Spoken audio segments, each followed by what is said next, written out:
In this world, those who possess the power to fight monsters were called raiders. They battle demons, collect treasures, and protect humanity along the way. Though the work is dangerous, people see them as heroes. They're admired by many and envied by others. After all, who wouldn't be excited by the thought of fighting and uncovering hidden treasures? Naturally, those who can't land such jobs often feel jealous. Our story begins in a bustling restaurant where everything seems normal, until someone starts shouting. That person is our main character, Jae-hyun, who's furious after learning that his role in an upcoming raid is just to act as a meat shield.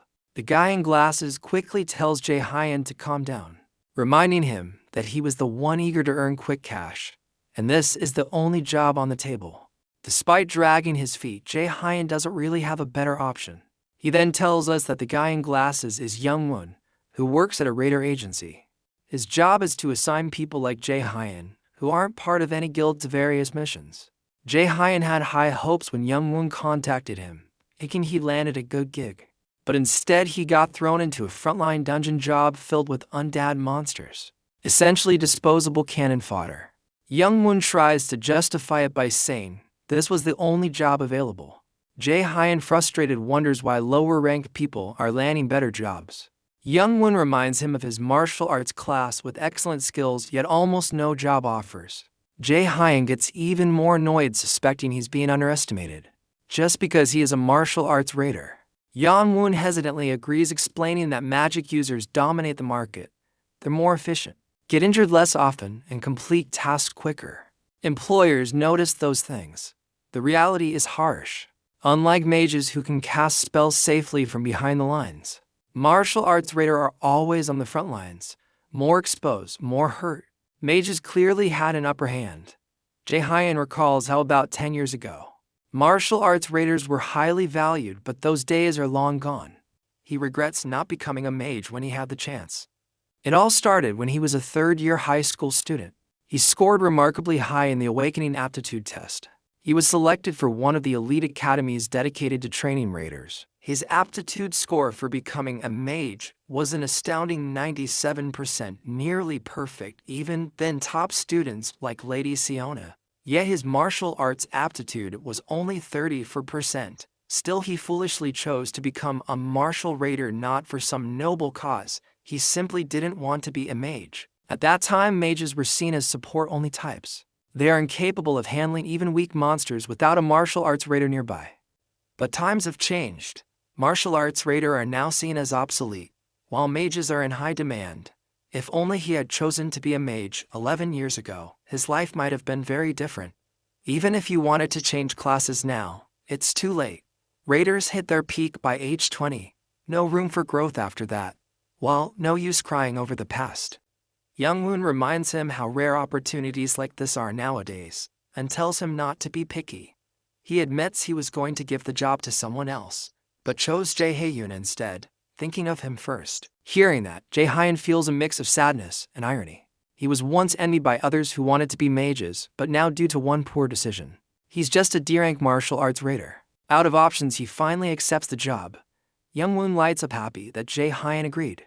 As he's about to leave, the manager tells him they'll meet the next day at 8 a.m., and the address is already on his phone. Jae-hyun wonders why the manager will be there in person, since he usually handles agency work. Young-won shrugs it off and says he has business there, so they'll meet anyway. The next day, everyone gathers outside the dungeon gate. Jae-hyun stands alone, checking the time. Young-won still hasn't arrived, which makes Jae-hyun nervous. He sighs, thinking that Young-won should probably be working with stronger raiders. After all, Young-won is an A-rank mage, while Jae-hyun is just a D-rank martial artist. Jae-hyun wonders why Young-won is even stuck working at a raider agency when he could easily join any guild he wants. If you were in Young-won's shoes, you would have left long ago. Suddenly, a dark thought creeps in, someone calling him a useless loser. It seems like an inner voice, but we're not sure yet. Lost in thought, he hears someone calling out to him. It's Mung-ho, an old friend dressed in full armor. They chat a bit, and Mung-ho proudly declares that martial arts raiders are still cool. Unlike those fireball-throwing mages he calls useless hobos. Jae-hyun doesn't share the same sentiment. Being a martial arts raider is anything but glamorous these days. Still, Manhwa encouraged them to do their best and suggests getting drinks after the raid. Jae-hyun agrees, but quickly adds that he's broke. Manhwa reminds him that he paid last time. Jae-hyun looks embarrassed, but Manhwa kindly offers to cover the tab again. Jae-hyun chuckles and apologizes for always mooching off of him, but deep down, he thinks Manhwa is just too nice for his own good. Suddenly, someone arrives and announces that everyone should gather at the dungeon gate. They'll be entering in 30 minutes. Tension fills the air. No one seems to like this guy giving orders, not even Jae-hyun. The armor guy returns to his team while Jae-hyun checks his phone, anxiously waiting. In dungeons, raiders need to be cautious of two main things. The first one is the treasure. If they stumble upon it, greed can overwhelm them. That's when dungeons tend to test raiders, often with deadly consequences. Most don't survive those tests. The second danger will have to wait because that same guy butts in again. He mocks Jae-hyun, joking that he must be staring at his girlfriend's photo. Jae-hyun brushes it off, but the truth is, he was actually looking at a photo of his mother. After a quiet moment to himself, he steps into the dungeon. Inside, mages stay behind while martial arts raiders move to the front lines. Only mindless schools are charging. Then, a bossy wizard begins shouting at the martial raiders, ordering them to form up, even if it means risking their lives. This is exactly what Jae-hyun hates about the job, being barked at by arrogant spellcasters. Still, he has no choice but to follow orders. Inside, mages stay behind, and while martial arts raiders move to the front lines, the mages begin casting spells, hurling fireballs that scorch the zombies. Jae wonders if these mages are from the Meteor Guild, which was a rookie group not long ago, but it turns out they're not. He figures today won't be his last, thanks to the strong backup. Manhwa takes a quick break, gulps down some water, and says it's finally time to take down the dungeon boss. The old man jokes about aging, saying he can't keep up like he used to. He asks Jae if he's picked up any loot yet. Ranked dungeons usually drop good items. Jae opens his system window to check, but it immediately glitches and a sharp headache hits him. A message appears: Asura system down. Disconnecting user. Another follows.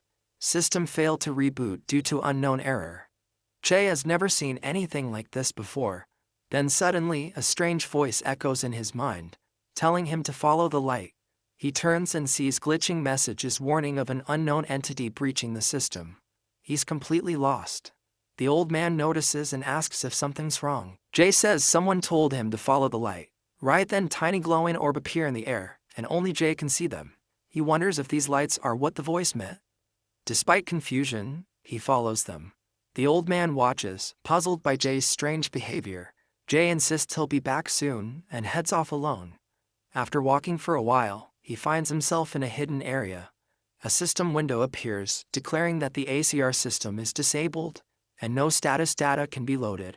He tries interacting with it, but it's unresponsive. A new notification says the system is partially damaged and will attempt to reboot in safe mode. Jae scratches his head. Since awakening at age 10, the system has never failed, not once in 17 years.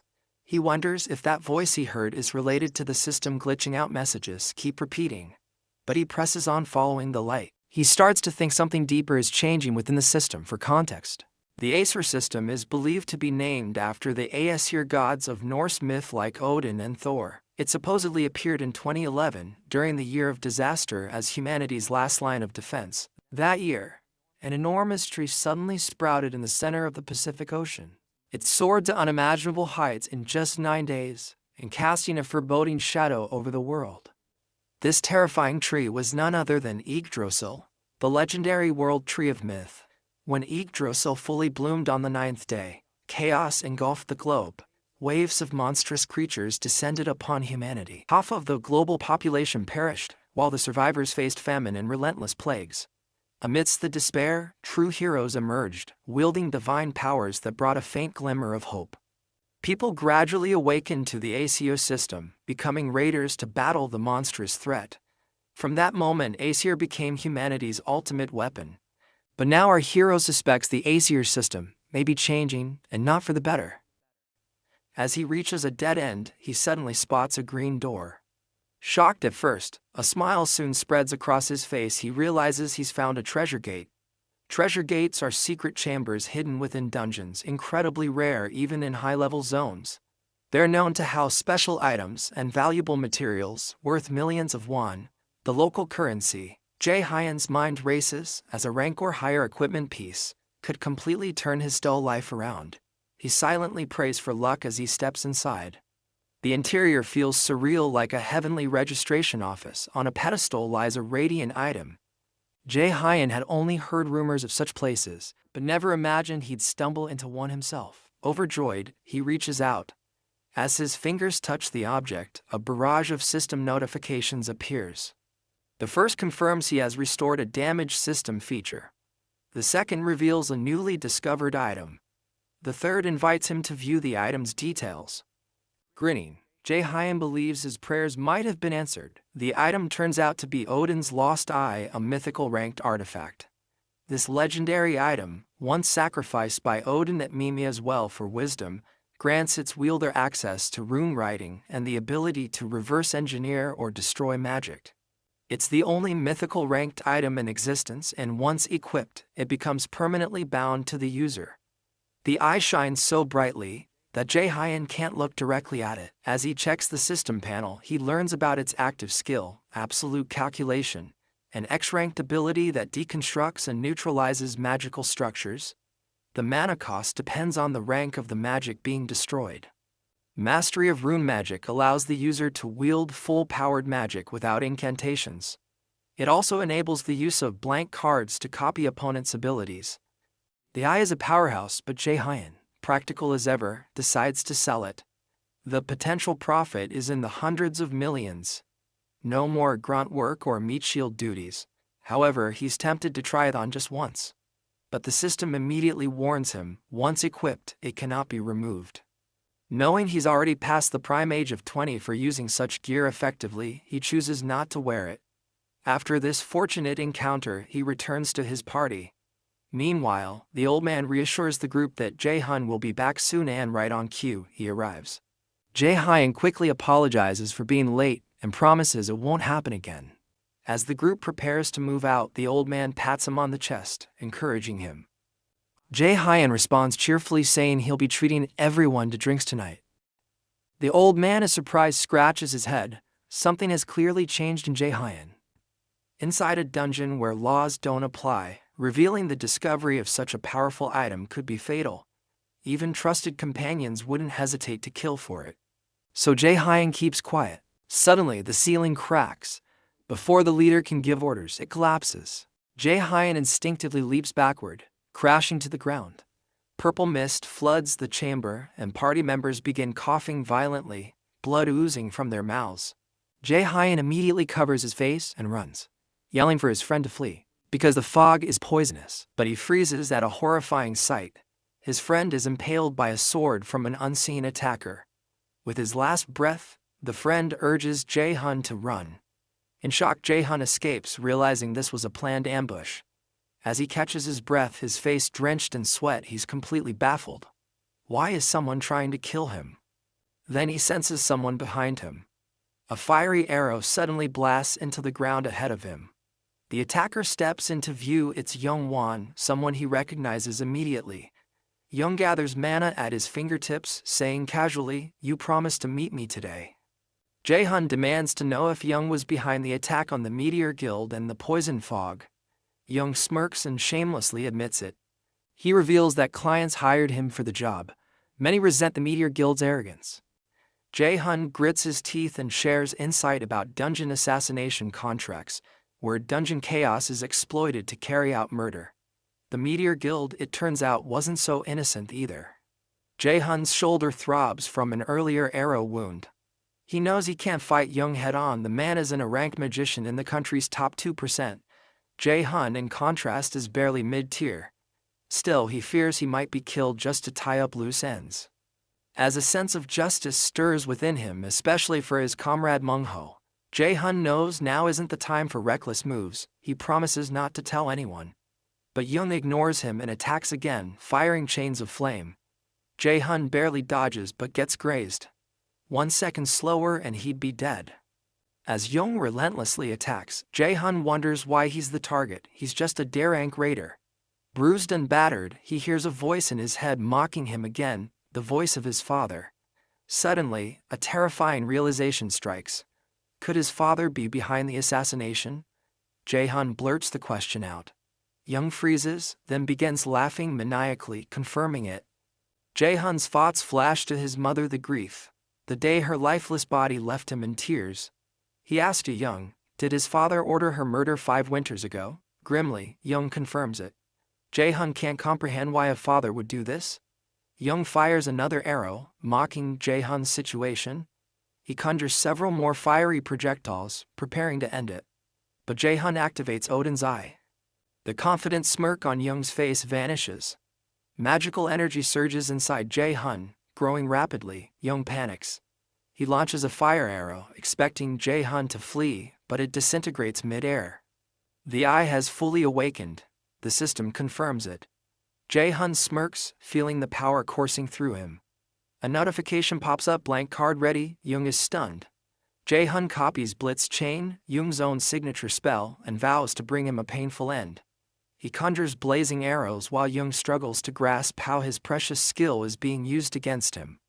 Despite trembling, Young warns that taking him down won't be easy. Jae-hun confidently unleashes a barrage of arrows. Young retaliates, but Jae-hun holds the upper hand. As Young tries to escape, he prepares a massive blitz chain attack, but Jae-hun counters with absolute calculation, erasing it effortlessly and sending his own arrow flying. Young hastily throws up a magical barrier, but Jae-hun disintegrates that too. His arrow hits its mark. As the dust settles, Jae-hun approaches the defeated Young-won, who now begs for his life.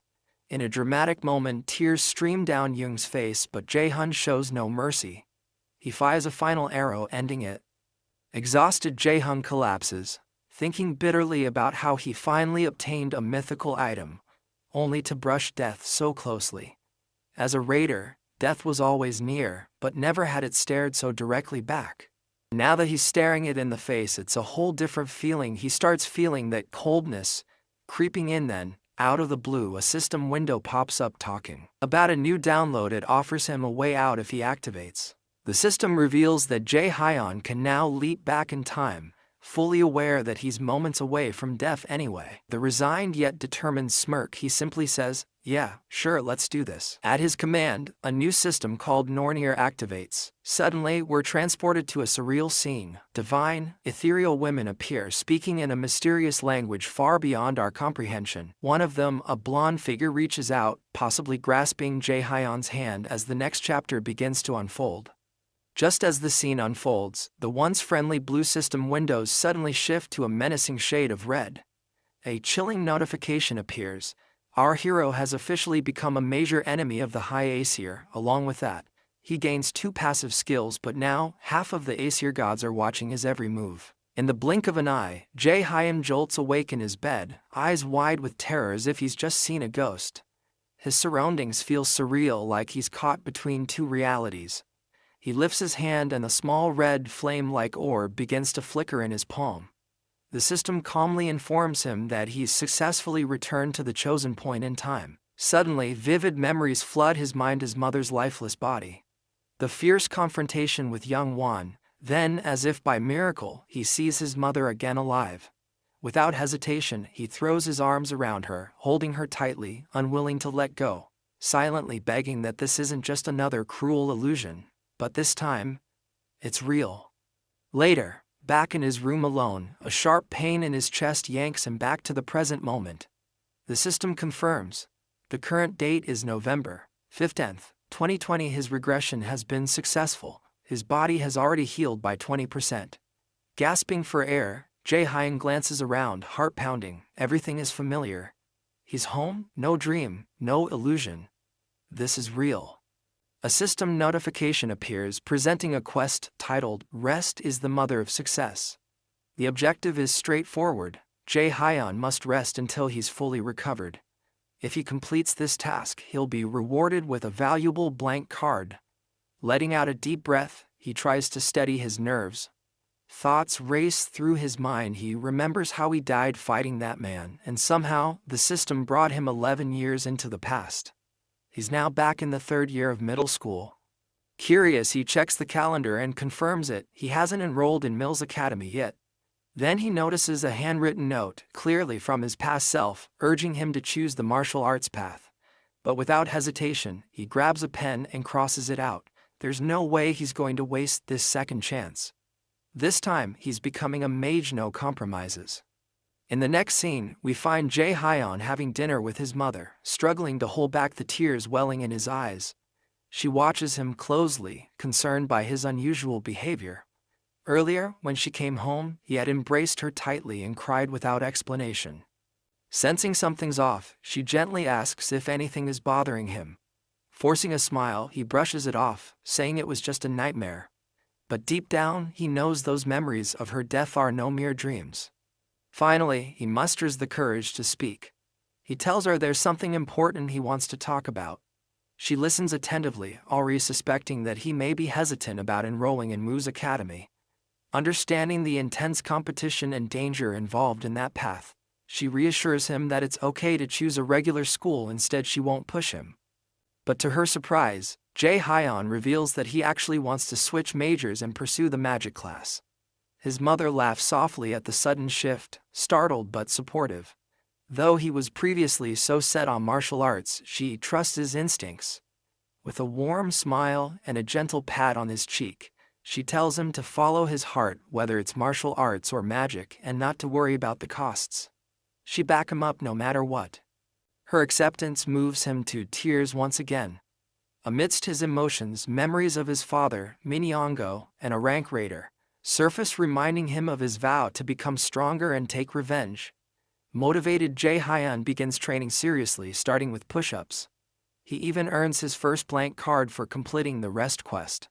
His body is gradually getting lean and toned, honestly, something I envy myself. Jae-hyun still doesn't fully understand how the Norner system works, but as long as it keeps helping him, he's not complaining. With the knowledge from his past life, he's confident he can dominate dungeons and make smart decisions. His past as a dungeon guide gives him a real advantage. However, beyond his martial arts background, his skill set is still limited.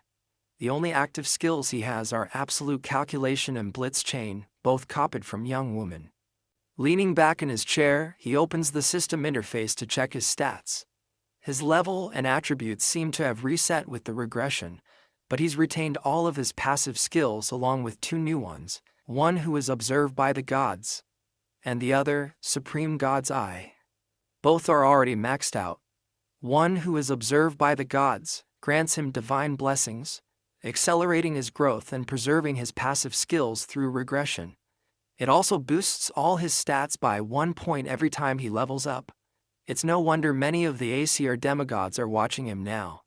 Then there's Supreme God's Eye, a powerful passive skill that lets him see through illusions and perceive hidden truths. And finally, the active skill Blitz Chain allows him to strike enemies with electrified chains, sometimes paralyzing them. The more chains he conjures, the more mana it consumes. Jae-hyun checks his stats. Unsurprisingly, most are at rock bottom, but his focus is locked on improving his magic stat, a vital trait for any mage. He also knows that endurance is equally crucial. After all, those long battles require stamina to survive. Thinking strategically, he decides to use his recently earned blank card to copy a healing skill. He already has an offensive one, so a healing ability will make him more well-rounded. Even in 2020, when mages often get overlooked, healers are still revered, treated like VIPs across the raiding world. But there's a problem. Finding someone with a healing skill is incredibly difficult. It's like trying to find a needle in a haystack. In his past life, he wasted his blank card in a battle with young woman. This time, he's not making that mistake. He has no clue how many blank cards the system will provide, so he's not taking any chances. Suddenly, his phone rings. His eyes widen when he sees the caller-eyed Kim Yu-young, his childhood friend.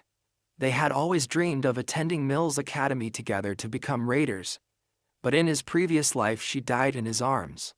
A tragedy he refuses to let happen again. He reads her text. It's about a seminar being held by Sengs's Yu-young, and excitement sparks in his eyes.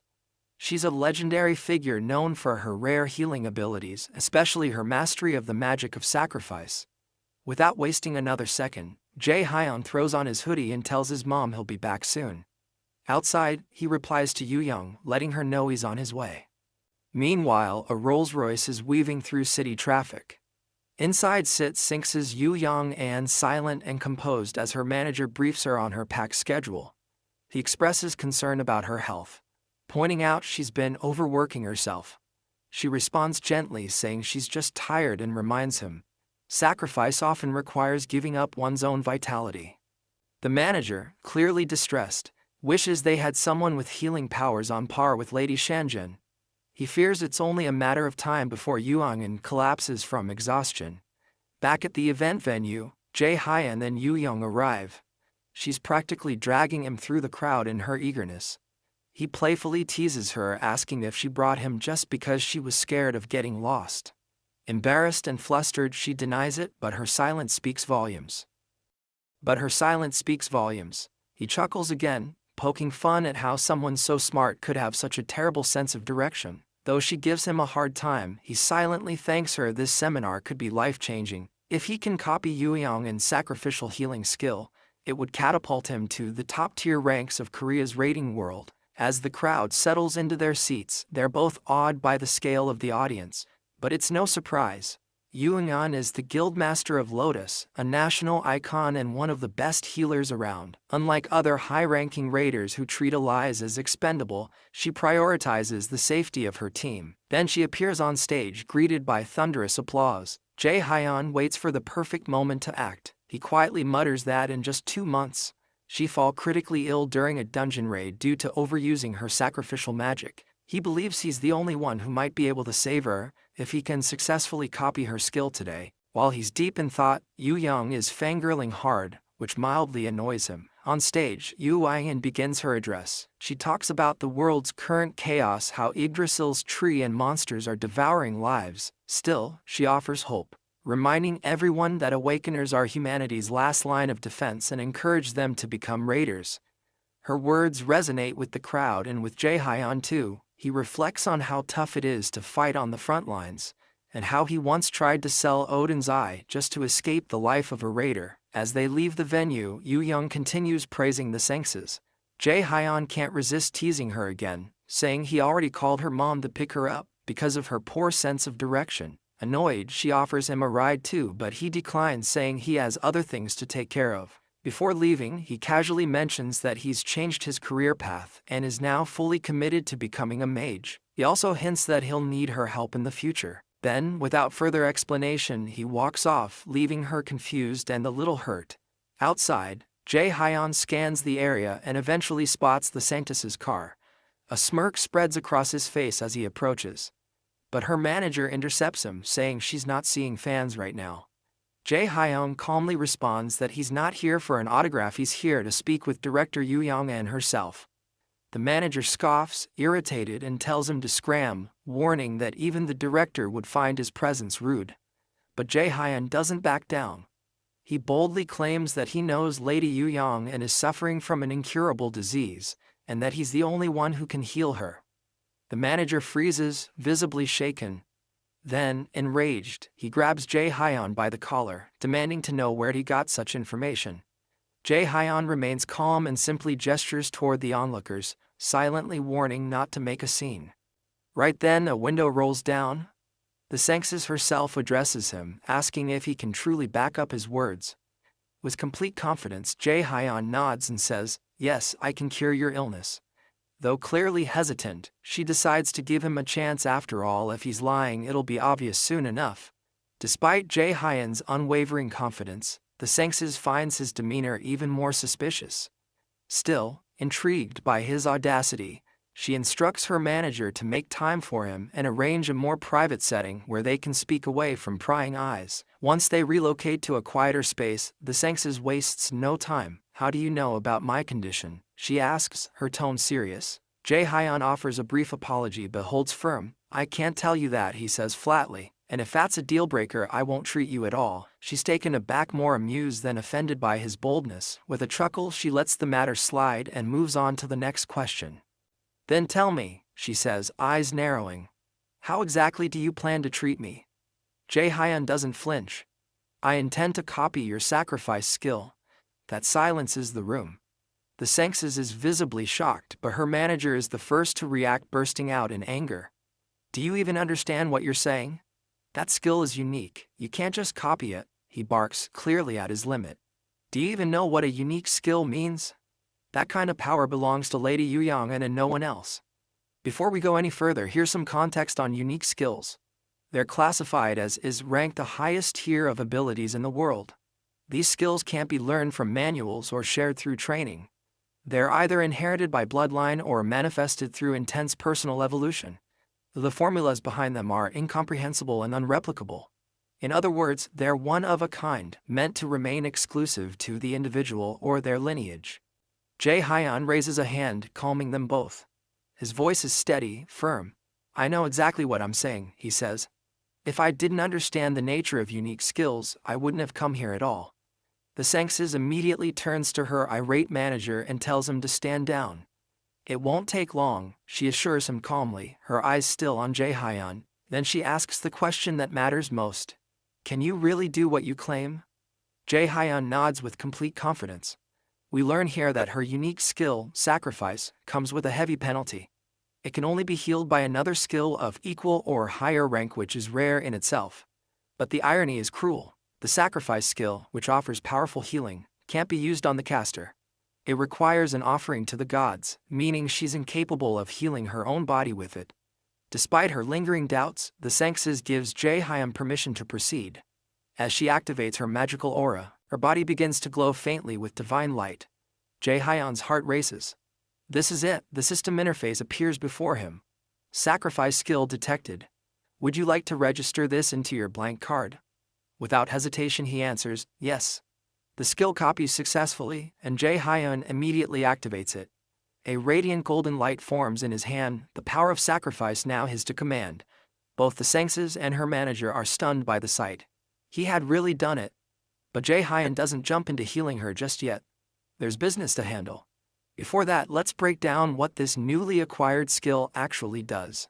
Healing Wave, it emits a pulse of energy that heals multiple allies simultaneously and removes negative debuffs. Judgment of Light. Against undead enemies, the skill transforms into a powerful holy attack. Zero penalties. Because the skill was copied via a blank card, it retains full power without any of the original drawbacks. Now it's time for negotiations. The Senses, while impressed, asks what he wants in return. Her words are polite, but internally, she's confident. After all, this is just a kid middle school age and she's the leader of one of the top guilds in the nation. Jae-hyun doesn't waste a second. I want your sponsorship, he says plainly. She raises an eyebrow. Just to help you grow as a raider? He nods, exactly. I have the will, but I need the resources, the network, the backing. That's the only way I can get stronger. Impressed by his resolve and ability, the Senses agrees, but she adds a condition. That surprises Jae-hyun. Even though she's clearly in no position to negotiate, she's still bold enough to put terms on the table. She explains, my illness is personal. It doesn't involve the Lotus Guild. Sponsorship isn't just about me. You're asking for the support of an entire organization that owes you nothing. Jae-hyun considers that. So name your conditions, he replies. If they're fair, I'll agree. He braces himself for all kinds of possible demands. But her offer is surprisingly simple. Join the Lotus Guild. He blinks. You're serious? She smiles, then lays out her reasons. He uncovered her secret illness, something only a handful of people in the world knew. That alone proves he has elite-level intelligence gathering skills. He successfully copied her unique skill, something she didn't think was possible. She's curious, could there be more people like him? Jae-hyun listens quietly, but deep inside he's sweating. There's no way he can tell her the truth, that he learned about her condition because he regressed in time, or that he only copied her skill thanks to a cheat-like system he barely understands himself. The Senses leans in uncomfortably close to Jae-hyun and reveals the third reason. She wants him in the Lotus Guild. Despite being just a middle schooler, he didn't even flinch when facing the guild's representative. She finds his boldness intriguing. Jae-hyun reflects quietly. In his previous life, the Lotus Guild collapsed soon after her death. But now that she's alive, he's confident the guild will rise and joining them might be his fastest path to growth. Still, there's one problem. He's a minor, and signing official contracts with underage individuals is illegal. Sensing his concern, the Senses smiles knowingly. She reminds him of the right of priority negotiation, a legal clause that allows a guild to support and invest in an underage raider trainee. Once the trainee comes of age, the guild is granted exclusive negotiation rights to contract them before anyone else can. Jae-hyun is stunned. He knows about this perk but never imagined it would actually apply to him, especially after getting rejected by even the lowest-tier guilds in his past life. Clearly, the Senxes has taken a liking to him. Sitting up straight, Jae-hyun says he'll begin the healing now. Though her offer is generous, he decides to treat her first before formally accepting it. As he moves closer, standing above her, the manager watches nervously. Though he no longer doubts Jae-hyun's powers after seeing the skill demonstration, he's still uneasy. What if the boy uses a cursed or unstable method? After all, even top-tier doctors failed to heal her. But the moment Jae-hyun casts his skill, the room begins to glow. The Senxes feels the changes instantly, a warmth spreading through her body, her pain vanishing. Her expression turns to one of disbelief and awe. The manager is stunned. Without hesitation, he bows deeply, apologizing with heartfelt sincerity for ever doubting Jae-hyun. Jae-hyun casually shrugs it off. It's only natural to be skeptical of a kid, he says with a small smile. But the manager insists, ashamed of how he treated him earlier. Jae-hyun turns to the Senxes. It's done. You should be able to move freely now. She slowly rises from her seat, walks over to the window and casts a magic spell. Light bursts from her hand, illuminating the entire room. Her eyes fill with tears. She can feel it, the illness is gone. Choking up, she expresses her gratitude for this miracle. Will there be any penalty for healing me? She asks, concerned. But as we know, there's no penalty. Jae-hyun's copy is clean, free from drawbacks. With a grin, he assures her, you can pay me back when the time comes. The Senxes nods. She pulls out her guild card and hands it to him, asking him to seriously consider her offer. She promises to do everything she can to make sure it benefits him. Before leaving, Jae-hyun says there's something he wants to request. The next day, the manager escorts him to a low-ranked dungeon owned by the Lotus Guild. It's his first step in leveling up, preparing himself to eventually become an elite student at Mills Academy. The guild has already taken care of everything, equipment, access, even loaned him spare gear usually reserved for members. But the manager warns him soloing a dungeon, even a low-tier one, is risky. Why go in alone? He asks. I just want to grind and test myself. Jae-hyun replies calmly. As a precaution, the manager gives him a warp stone. Break this if you're in danger, it'll teleport you to the dungeon entrance. It's a small token of appreciation for healing the Senxes. Jae-hyun accepts it with a nod and steps into the dungeon. From his experience, he knows it's just an E-rank gate, nothing too dangerous. But then, something unexpected happens.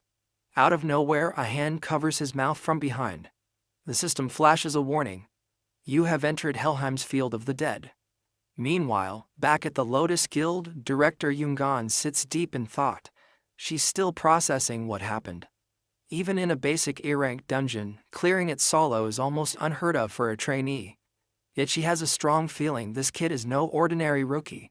He didn't choose that gate by chance. She smirks. Let's see what you're planning, she thinks. Just then, there's a knock at the door. With her permission, an assistant enters and hands her a file. It's the boy's profile, the assistant says. The director flips through the pages, then freezes. He wants to be a martial artist. She says aloud, confused. With magical skills like his, such a career choice seems absurd.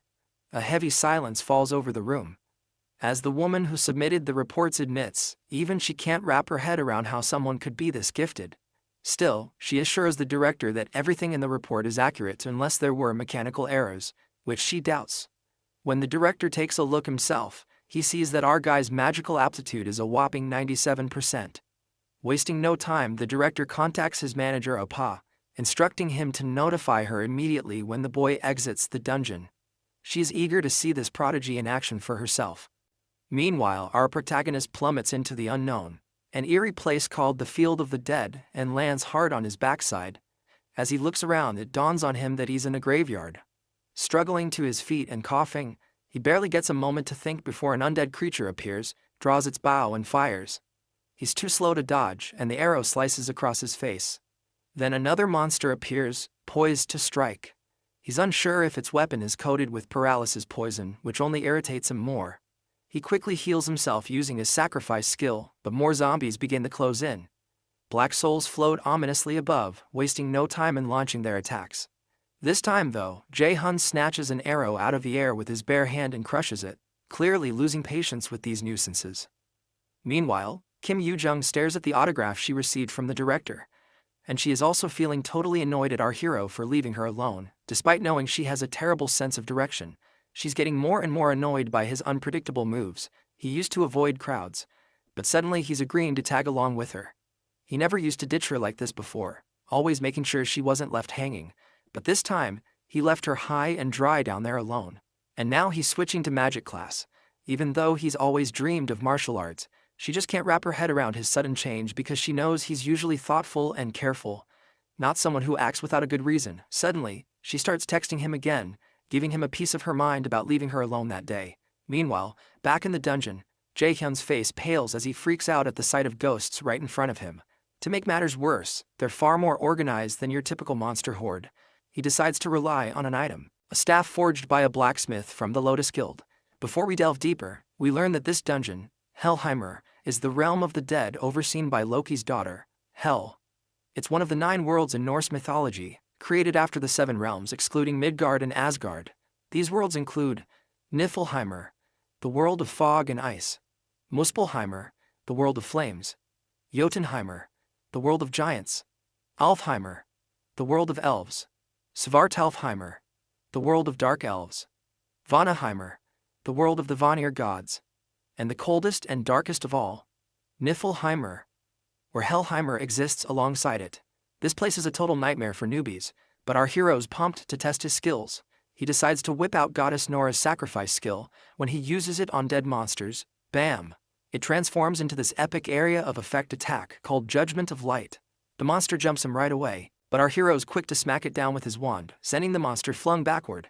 He gears up with Blitzfire and blasts the monster to smithereens, bagging 70 XP for knocking out the Death Wraith. He keeps up the momentum, chaining his blitz moves to rock the stage with his skills. Every monster he takes down brings a bigger grin to his face as the XP rolls in. Next up, he leaps at another undead who is using arrows and smacks it hard on the noggin. Boom! His wand cracks in half, but he still manages to take down the monster. His face goes pale seeing his wand broken, realizing he wasn't exactly fighting like a mage after all, and his foolishness has caused him to lose a weapon. So, he gets serious and activates his sacrifice skill. The holy judgment of light comes crashing down on the monsters, burning them to a crisp. Once those undead are turned into ashes, he racks up some valuable experience points along the way, and decides to take a breather in the settling haze. He heals himself to restore his powers, and he is relieved to have made it out alive. He's learned a valuable lesson. Not to overestimate his skills. Even though divine judgment saved him this time, he might not be so lucky next time. In any case, he decides to leave the place, but he soon realizes he has no clue how to get outside. He sighs and decides to use the warp stone, but before he can, a terrifying aura of mana creeps over him from behind. When he looks back, there's nothing there. Suddenly, he senses something approaching, and in the next moment he feels himself getting choked. He raises his busted wand and jabs it into his own thigh. Not quite sure why he's hurting himself, but he is making damn sure not to let out a single scream to draw any unwanted company. Little does he know, there's this hideous monstrosity lurking right behind him. Right on cue, the system chimes in, revealing that the dungeon boss, Nightshade, has shown up. And the gap in levels between our hero and this boss is like night and day. The system practically screams at him to bolt out of the dungeon as soon as possible. He fumbles for his teleportation stone, but before he can grab it, the monster pounces from behind, sending the stone tumbling from his hands as he hits the nearby wall and starts coughing up blood. His HP also takes a nosedive. The system immediately tells him to use a healing item immediately, but looks like he does not have any time for that because the monster is already standing before him and immediately launches another attack. Just as he braces for the worst, the monster in front of him freezes solid, leaving him staring in disbelief, wondering what the heck just happened. That's when a woman's voice, echoes through the cavern. The woman appears divine, almost like a goddess. She commands the monster not to harm him, revealing that she herself brought him here as an important guest. This half-demon, half-angelic elf informs our hero that he is destined to be the adversary. Confused, the boy has no idea who this woman could be. The lady continues, expressing her belief that he was meant to effortlessly defeat this monster as the adversary. However, it seems she was mistaken, seeing him as just an average kid with moderate mana and abilities. She questions why Loki chose someone like him to be the adversary against the mighty Aesir gods. The boy struggles to remain conscious, his life slipping away from the loss of blood. He knows he can't afford to die here, not when he's been given a second chance to make things right. Seeing the determination in our hero's eyes, the lady acknowledges his resolve but states that he's still too weak to fulfill his role as the chosen adversary. She begins to choke him, warning that his end is near. If he doesn't grow stronger quickly, she threatens to end his life with her own hands. Recognizing his importance to them, she decides to grant him another chance. She urges him to become much stronger than he is now, to defeat the Nightshade monster easily. If he succeeds, she promises him a reward, but emphasizes that he must act quickly. And then, a system pops up with the first main quest, Hell's Trials. His main goal in this mission is to take down Nightshade within 2 months, and it looks like this mysterious lady is none other than Goddess Hel herself, Loki's daughter. If he nails this mission, then the Goddess Hel will personally give him her gift, but failure means death as the penalty. As those creepy hands start dragging him into the darkness, he loses sight of everything. And as the scene shifts, we see this blonde goddess we saw during his time regression. And she still appears to be saying something to our hero in this foreign language. Suddenly he awakens in the real world. As he stands up, he realizes that his injuries have been healed completely. Checking his window stats, he sees the same quest still hovering before him, which confirms that everything he felt back then was real, and the lady he encountered was indeed Hel, the goddess who rules over Helheimer, one of the 9 worlds of mythology. He's still clueless about this whole adversary thing, and he's heard something familiar already right after getting this new Nornir system. With a pile of unanswered questions looming over him, like why he regressed and what the heck this adversary stuff is, he knows one thing for sure: he's gotta level up fast. If what that goddess said holds water, the moment he stops getting stronger, he will be killed by that goddess. But hey, he chuckles to himself, at least he's got some daring tasks ahead. Still, he's got a long road ahead. He doesn't know how to fight as a mage, and he also lacks any basic spells to handle small fry. Pulling out his phone, he sees a call from the director summoning him. He tells her he'll swing by tomorrow and is ready to make the contract. The next day rolls around, and our hero steps into the Lotus Flower Guild. The manager leads him inside, and as they walk, he understands why they are giving him so much special treatment. Because his mage aptitude is at 97% after all. Arriving at their destination, our hero brightens at the sight of the lady director, exuding confidence with her long hair and a presence that catches his eye. They exchange greetings warmly. She dives into the perks the guild is offering with the contract, and our hero enthusiastically confirms they're impressive. I mean, who wouldn't be thrilled? Alongside a stipend for living expenses, the guild provides him with an endless supply of B-rank items at no cost if they break. On top of that, he'll earn a substantial profit based on his contributions in the raids. These terms are usually reserved for top-notch A-grade raiders. Before signing the contract, he reveals a condition. The lady director warmly encourages him to speak his mind. He explains that it's only been a month since he transitioned from martial arts to magecraft, making him inexperienced in magic. Therefore, he requests to be personally trained by the director herself. The manager marvels at our hero's audacity to directly confront the prestigious director without hesitation. Meanwhile, the boy asks if she agrees to his condition before signing the priority negotiation contract with the Lotus Guild. She chuckles at his interesting request and agrees to his terms. He thanks her, and she teasingly reminds him she's already got her eye on his potential and can't wait to see it in action. She presses him to display his talent first, if he's comfortable enough. Of course, our hero had already anticipated this. After all, it's the main reason the Lotus Guild is interested in him. He immediately asks what he should do to demonstrate his power. The lady simply clicks her fingers, and blue energy begins to manifest behind her, forming a mana cube, and she tells him to endure it. The boy is absolutely baffled by the sight of the mana cube. The lady quickly reminds him that a talented individual should be able to manage at least this much if he's going to sign the priority negotiation contract with her Lotus Guild. You see, a mana cube is a test that B-rank and above mages use to gauge their mana sensitivity, but there's no way someone like our hero wouldn't be overwhelmed by it, as only 7% of awakened mages can endure it. The boy asks the lady if she's trying to scare him off. She reassures him that even if he fails, it won't affect their priority negotiation and they'll still form the contract. With no way out, our hero bites the bullet and steps forward. The director nods to her manager to prepare, who expresses concern about her decision since even current mage raiders struggle with the cube. The lady reaffirms that our hero isn't your average guy, so it's worth a shot. Reluctantly, the director nods and activates the cube. Once the mana cube is activated, the boy hesitates before the overwhelming energy. The lady behind him encourages him to step in, and finally, he gathers the courage to enter.